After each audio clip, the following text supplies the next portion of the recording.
Leon Bailey living it up in Dubai.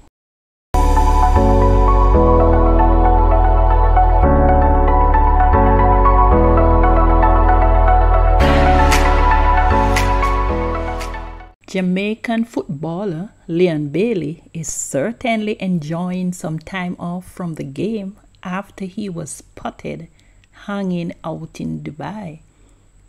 Bailey, a top player for Bayer Leverkusen, has been tipped for a move away in the summer to a number of Premier League clubs, including Chelsea and Manchester United.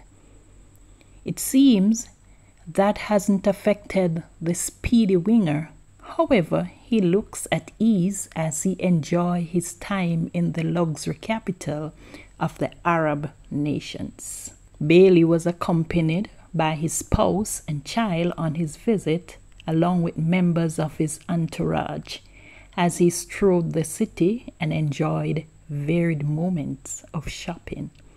Seemingly keeping up with the wealth that area symbolizes, Bailey was seen wearing a number of luxury brands, a clear indication of the spending power that come with being one of the top players in the Bundesliga.